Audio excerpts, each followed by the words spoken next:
Tala Fou se whapoponga o tala mai Ausetalia a le radio Samoa. E uile si itanga o le tau o le penisini a toa ai ma le si itia o le tau o le soifuanga i Ausetalia, ma watu ina i seru i tau tele mō a inga, a e fōringa mai o le a iei se fesoasoa ni ono maua mai le malo o le federale. Wari patia i le soi Ausetalia nei o lo iei se fuafuanga le malo, o le a whaamatu mai se peimeni e tasi e fesoasoa ni ei le whaitau miliona o tangata Ausetalia i nei taimi whainga tau le soifuanga.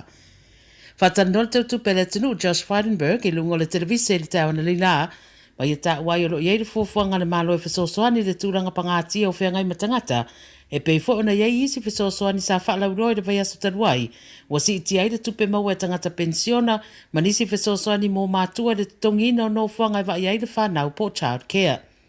Ta ua le teu tupe, e leo mawhaiona tu ina mai se tani mautu i le au whai o le fesoasoani le teminei, ma lona whaatulangana, a le a whai loa mai lava pe a wha mautu ina.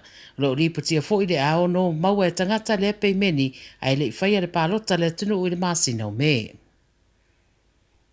Watu ina sa rapta inga i tamaiti a onga le tu i mātu o sini, e whaatatau le tamaititi se furutasi tau sanga, se manua a fie se tau mawhainga e ave wha maarosi o ia, a whaatari lana pasi i Longview Road i Lane Cove. Pa mai se whamtaranga le 7 News, a whaatari le pasi le tamaititi le asururu, a anga i atu sta avale a seri i maofu atu na te momorina o ia i le a onga. Pa mai sa ia whai tamaititi e leo whioa ini pasi, ma ua whao ngā e a onga ta avale e au atu ai tamaiti a onga. E rei tari aina le tamaititi le ofo le ri lea, ma alu sosoan iane, a se isi tangata na iei lea no whanga whaatari pasi na alu e se ai. Ua wha maunia mai e leo leo i le 7 News, o atu li pote le mata upulea ia i la tau, ma alo whaia neisu e suenga. Ua wha matala o le ri o lo fiatara no iei leo leo e talatunuina pe ama lua sanga, ma e fōringa o se intia.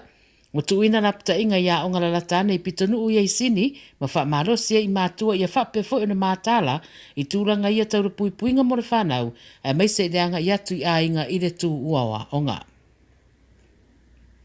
Wai ulawena mariu le tinao nei tamaite to ofitu sa ripoti atu le vaiaso nei, le mua lo lato ufale me le pone ma salomi ai le tamao tamaiti. O Kylie Griffiths, tōru surona tau sanga o mariu lava mai ona manuanga mai lea whalavelave, i le tai awana leila pe ona whaamaunia mai e leo leo i Victoria.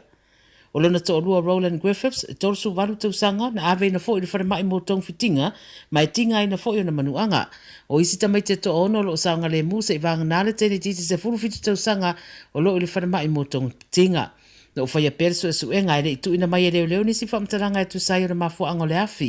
Ai pe whaamauni e fo inisi o li poti na mo i anginga e whapeo le tamao tamaite ro o msaramia i le nei whaala me lave. Wa ato nei le toa walo tangata ua whaamauni ala a fia i New South Wales i le Japanese encephalitis virus po le JE e pei o na whaapupu wai. O le tangata ua whaamawina i le so o se ri i pe amare rimas fultau sanga mai le wha e tua Riverina. Na tong fitia le whare mai a ua whaasori na toi manuia ilo na ainga i le teminei. O lea vai rusi e pepesi whea vea ia namu mai mawhaio na a fiei tangata ma mea ola. O lo ou na ia pea le matanga rengo le soifua maloloi na tangata na ia wha ai tete, ma ia wha atino tūranga tau le puipuinga e peo na whautua i nai, ia puipuia mai ai mai le ua namu. Ma le tala muri, i se ripotera COVID mai Ausetalia, o una ia le soifua maloloi na tangata Ausetalia ile i whaia lava tui puipui wha popopo boosters, ia wha atino loa i le teminei, o na ile tau mate o le ato e si itia fo i le wha tangata awhia i nai vai aso rumana iai. I New South Wales ua wha mawina i le soeto o ono tangata maririu, ai lua se fulu afe lima se fulu tangata ua awhia i le wha mai. I Victoria to o iwa tangata maririu ua wha mawina, ma le iwa afe tolu se fulu ono tangata ua wha maonia mai le awhia. I Tasmania, ua whaamaunia e afe fitu se lau fitu se furu iwa tangata ua maua le COVID, ma le ACT e afe se lau lua se furu ma le tolu.